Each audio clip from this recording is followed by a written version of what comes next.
Hi hello ಪ್ರೀತಿಯ ವಿದ್ಯಾರ್ಥಿ ಮಿತ್ರರೇ, ಪುನರ್ವಿ ಎಜು ಸಂಸ್ಕಾರಕ್ಕೆ ಸ್ವಾಗತ ಸುಸ್ವಾಗತ. ಎಷ್ಟೋ ಜನ ವಿದ್ಯಾರ್ಥಿಗಳು ಕೇಳ್ತಾ ಇದ್ರು, ಏನಪ್ಪ ಅಂತಂದರೆ ಸರ್ ನಾನು LLB ಮಾಡಬೇಕು, ಯಾವ ರೀತಿಯಾದಂಥ ಎಕ್ಸಾಮ್ನ ನಾನು ಚೂಸ್ ಮಾಡಿಕೊಂಡ್ರೆ ಗೌರ್ಮೆಂಟ್ ಕಾಲೇಜಸ್ನ ಸೆಲೆಕ್ಟ್ ಮಾಡ್ಕೊಳ್ಬೋದು, ಜೊತೆಗೆ ಕ್ಲಾಟ್ಗೆ ಸಂಬಂಧಪಟ್ಟ ಹಾಗೆ ಒಂದಿಷ್ಟು ಮಾಹಿತಿಯನ್ನು ಕೊಡಿ ಸರ್ ಅಂತ ಕೇಳ್ತಾ ಇದ್ರು.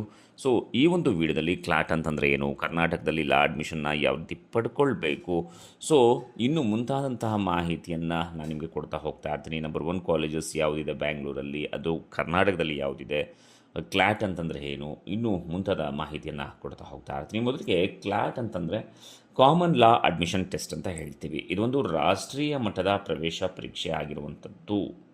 ಸೊ ಈ ಪರೀಕ್ಷೆ ಮೂಲಕ ದೇಶದ ಯಾವುದೇ ಒಂದು ನ್ಯಾಷನಲ್ ಲಾ ಯೂನಿವರ್ಸಿಟೀಸ್ NLUs ಅಂತ ಹೇಳ್ತೀವಿ, ಸೊ ಅನೇಕ ಪ್ರೈವೇಟ್ ಕಾಲೇಜಸ್ಸು ಕೂಡ ಇರುವಂಥದ್ದು, ಇಲ್ಲಿ ನೀವು ಪ್ರವೇಶವನ್ನು ಪಡ್ಕೊಳ್ಬಹುದು. ಕ್ಲಾಟನ್ನು consortium of national law universities ನಡೆಸ್ಕೊಂಡು ಬರ್ತಾ ಇರುವಂಥದ್ದು. ಇನ್ನು ಕರ್ನಾಟಕದ ವಿದ್ಯಾರ್ಥಿಗಳಿಗೆ ಕ್ಲಾಟ್ ಅನ್ನುವಂಥದ್ದು ಯಾಕೆ ತುಂಬಾ ಇಂಪಾರ್ಟೆಂಟ್ ಅನ್ನೋದನ್ನು ನೋಡೋದಾದರೆ, ಕರ್ನಾಟಕದಲ್ಲಿ ಯಾವುದೇ ವಿದ್ಯಾರ್ಥಿ ಕ್ಲಾಟ್ ಬರೆದು ದೇಶದ ಪ್ರಮುಖವಾದಂತಹ ಲಾ ಕಾಲೇಜಲ್ಲಿ ಅಥವಾ ಕಾನೂನು ವಿಶ್ವವಿದ್ಯಾಲಯಗಳಲ್ಲಿ ಓದುವಂತಹ ಅವಕಾಶವನ್ನು ಪಡ್ಕೊಳ್ಬಹುದು. ಸೊ ಈ ಕ್ಲಾಟ್ ಪರೀಕ್ಷೆ ಮುಖಾಂತರ 5 ವರ್ಷ ಇಂಟಿಗ್ರೇಟೆಡ್ ಲಾ ಕೋರ್ಸಸ್ಗಳು ಇರುತ್ತೆ. ಸೊ ಯಾವ್ಯಾವುದಂದರೆ BA LLB, BBA LLB, BCom LLB, BSc LLB, so ಇನ್ನು ಮುಂತಾದ ಕೋರ್ಸ್ಗಳಿಗೆ ನಿಮಗೆ ಪ್ರವೇಶವನ್ನು ಕೂಡ ಸಿಗುತ್ತೆ, ಅಂದರೆ ಎಲಿಜಿಬಿಲಿಟಿ ಇರುತ್ತೆ. ಇನ್ನು ಕ್ಲಾಟ್ ಬರೆಯೋದಕ್ಕೆ ಯಾರ್ಯಾರು ಅರ್ಹರು, ಯಾರ್ಯಾರು ಎಲಿಜಿಬಿಲಿ ಇರ್ತಾರೆ ಅನ್ನೋದಾದರೆ, ಸೊ ಇದು 5 ವರ್ಷ ಕೋರ್ಸ್ ಆಗಿರುವಂಥದ್ದು UG ಕ್ಲಾಟ್. ಅಂದರೆ 12th ಪಾಸ್ ಆಗಿ ಅಥವಾ 12th ಓದ್ತಾ ಇರುವಂಥ ವಿದ್ಯಾರ್ಥಿಗಳು ಈ ಒಂದು ಕ್ಲಾಟ್ ಎಕ್ಸಾಮನ್ನು ಬರೆಯೋದಕ್ಕೆ ಅರ್ಹರಾಗಿರ್ತಾರೆ. ನೀವು ಯಾವುದೇ ಸ್ಟ್ರೀಮ್ ಆಗಿರ್ಬೋದು, ಸೈನ್ಸ್ ಆಗಿರ್ಬೋದು, ಕಾಮರ್ಸ್ ಆಗಿರ್ಬೋದು, ಆರ್ಟ್ಸ್ ಆಗಿರ್ಬೋದು, ಯಾವುದೇ ಸ್ಟ್ರೀಮ್ ಅವರಾಗಿದ್ರೂ ಕೂಡ ಸೊ ಎಕ್ಸಾಮನ್ನು ಬರಿಬೋದು. ಇನ್ನು ಇದಕ್ಕೆ ಸಾಮಾನ್ಯ ವರ್ಗಕ್ಕೆ ಕನಿಷ್ಠ 45% ನೀವು ಮಾರ್ಕ್ಸನ್ನು ತೆಗಿಬೇಕಾಗುತ್ತೆ. ಇನ್ನು SC/ST ವರ್ಗಕ್ಕೆ 40% ಸೊ ಮೀಸಲಾತಿ ಇರುವಂಥದ್ದು, ಮೀನ್ಸ್ ಇಷ್ಟು ಮಾರ್ಕ್ಸ್ನ ನೀವು ತೆಗಿಬೇಕಾಗುತ್ತೆ. ಇನ್ನು ಯಾವುದೇ ರೀತಿಯಾದಂಥ ವಯೋಮಿತಿ ಇದಕ್ಕೆ ಇಲ್ಲ. ಓಕೆ, ಇನ್ನು ಕ್ಲಾಟ್ ಪರೀಕ್ಷೆ ಮಾದರಿ ಯಾವ ರೀತಿ ಇರುತ್ತೆ, ಎಕ್ಸಾಮ್ ಪ್ಯಾಟರ್ನ್ ಯಾವ ರೀತಿ ಇರುತ್ತೆ ಅಂತಂದರೆ, ಸಾಮಾನ್ಯವಾಗಿ ಈ ಒಂದು ಪರೀಕ್ಷೆಯ ಅವಧಿ 2 ಗಂಟೆಗಳ ಕಾಲ ನಡೆಯುತ್ತೆ, ಅಂದರೆ 120 ನಿಮಿಷಗಳ ಕಾಲ, 120 ಮಿನಿಟ್ಸ್ ಇರುತ್ತೆ. ಸೊ ಒಟ್ಟು ಪ್ರಶ್ನೆಗಳು ಇದರಲ್ಲಿ 120 MCQ ಕ್ವಶನ್ಸ್ನ ಕೇಳ್ತಾರೆ. ಸರಿಯಾದ ಉತ್ತರಕ್ಕೆ 1 ಅಂಕವೂ ಕೂಡ ಇರುತ್ತೆ. ಅಕಸ್ಮಾತ್ ಏನಾದರೂ ನೀವು ತಪ್ಪು ಉತ್ತರವನ್ನು ಕೊಟ್ಟರೆ ನೆಗೆಟಿವ್ ಮಾರ್ಕು ಇರುತ್ತೆ, ಅಂದರೆ ಒಂದು ಕ್ವಶನ್ಸ್ ಏನಾದರೂ ಕೂಡ ನೀವು ತಪ್ಪು ಬರೀತು ಅಂತಂದರೆ -0.25 ಸೊ ನೆಗೆಟಿವ್ ಮಾರ್ಕ್ ಇರುತ್ತೆ.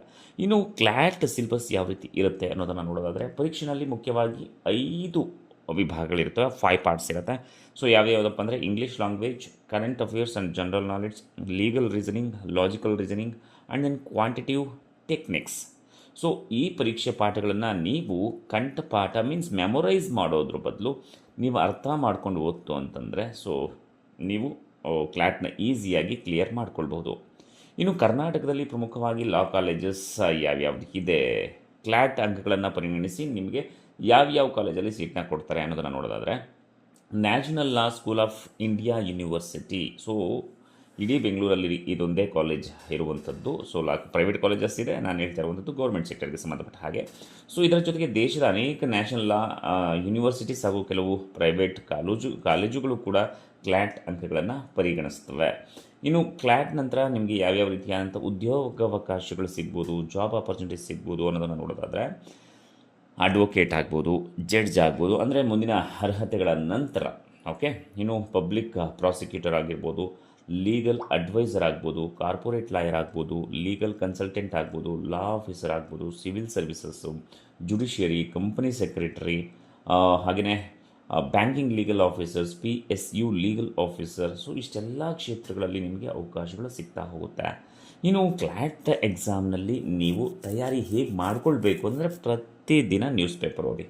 ಇನ್ನು ಕರೆಂಟ್ ಅಫೇರ್ಸ್ ಏನೇನಿರುತ್ತೆ ಒಂದು ಕೀ ನೋಟ್ಸ್ ಮಾಡ್ಕೊಳ್ಳಿ, ಮಾಕ್ ಟೆಸ್ಟ್ನ ಬರಿತಾ ಹೋಗಿ, ಜೊತೆಗೆ ರೀಡಿಂಗ್ ಸ್ಪೀಡ್ ಏನಿರುತ್ತೆ ಹೆಚ್ಚು ಮಾಡ್ಕೊಳ್ತಾ ಹೋಗಿ, ಲೀಗಲ್ ರೀಸನಿಂಗ್ ಪ್ರಾಕ್ಟೀಸ್ನ ಮಾಡ್ತಾ ಬನ್ನಿ, ಜೊತೆಗೆ ಪ್ರೀವಿಯಸ್ ಇಯರ್ ಕ್ವಶನ್ ಪೇಪರ್ಸ್ ಏನಿರುತ್ತೆ ಅದನ್ನು ಕೂಡ ನೀವು ಪ್ರಾಕ್ಟೀಸ್ ಮಾಡ್ತಾ ಬನ್ನಿ. ಜೊತೆಗೆ ಇನ್ನು ಕ್ಲಾಟ್ ಎಕ್ಸಾಮ್ ಬರೆದ್ರೆ ಏನೆಲ್ಲ ಅಡ್ವಾಂಟೇಜಸ್ ಇದೆ, ಏನೆಲ್ಲ ಲಾಭ ಇದೆ ಅನ್ನೋದನ್ನು ನೋಡೋದಾದರೆ, ಭಾರತದಲ್ಲಿ ಅತ್ಯುತ್ತಮವಾದಂತಹ ಲಾ ಯೂನಿವರ್ಸಿಟೀಸ್ನಲ್ಲಿ ಓದುವಂಥ ಅವಕಾಶ ನಿಮ್ಮದಾಗುತ್ತೆ. ಜೊತೆಗೆ ಒಳ್ಳೆ ಉದ್ಯೋಗ, ಒಳ್ಳೆ ಜಾಬ್ ಸಿಗುತ್ತೆ. ಕಾರ್ಪೊರೇಟ್ ಸ್ಯಾಲ್ರಿ ಪ್ಯಾಕೇಜ್ ಅಂತೂ ಅದ್ಭುತವಾಗಿರುತ್ತೆ. ನ್ಯಾಯಾಂಗ ಸೇವೆಗಳಲ್ಲಿ ಅವಕಾಶಗಳನ್ನು ಸಿಗ್ತಾ ಹೋಗುತ್ತೆ. ಅಂದರೆ ನೀವು ಕೋರ್ಟ್ಗಳಲ್ಲಿ ಕೆಲಸವನ್ನು ಮಾಡಬಹುದು.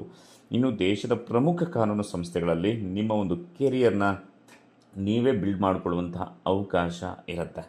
ಸೊ ವಿದ್ಯಾರ್ಥಿಗಳೇ, ನೀವು 10th ಅಥವಾ 12th ನಂತರ ಲಾ ಕ್ಷೇತ್ರದಲ್ಲಿ ನಿಮ್ಮದೇ ಆದಂಥ ಫ್ಯೂಚರ್ ಭವಿಷ್ಯವನ್ನು ನಿರ್ಮಿಸ್ಕೊಳ್ಳೋದಕ್ಕೆ ಬಯಸ್ತಾ ಇದ್ದರೆ ಕ್ಲ್ಯಾಟ್ ಒಂದು ಅತ್ಯುತ್ತಮವಾದಂಥ ಅವಕಾಶ ಅಂತಂದರೆ ತಪ್ಪಾಗೋದಿಲ್ಲ. ಸೊ ನಿಮಗೆ ಕ್ಲ್ಯಾಟ್ ಬಗ್ಗೆ ಸಂಪೂರ್ಣ ಮಾಹಿತಿ ಸಿಕ್ಕಿದೆ ಅಂತ ಅಂದ್ಕೊಳ್ತೇನೆ. ಇದಕ್ಕೆ ಏನಾದರೂ ಡೌಟ್ಸ್ ಇದ್ದರೆ ಕಮೆಂಟ್ ಮಾಡಿ. ನಿಮಗೆ ಯಾವ ಒಂದು ಕೋರ್ಸ್ ಡೀಟೇಲ್ಸ್ ಬೇಕು ಅನ್ನೋದನ್ನು ತಿಳಿಸಿ, ನಾವು ಅದನ್ನು ನಿಮಗೆ ವಿಡಿಯೋ ಮಾಡಿ ಎಲ್ಲ ರೀತಿಯಿಂದ ಅಪ್ಡೇಟ್ನ ತಿಳಿಸ್ಕೊಡ್ತೀವಿ. ಜೊತೆಗೆ ಈ ವಿಡಿಯೋ ಇಷ್ಟ ಆದರೆ ಲೈಕ್ ಮಾಡಿ, ಶೇರ್ ಮಾಡಿ ಹಾಗೂ ನಮ್ಮ ಚಾನಲ್ನ ಸಬ್ಸ್ಕ್ರೈಬ್ ಮಾಡೋದನ್ನು ಮರಿಬೇಡಿ. ಧನ್ಯವಾದಗಳು.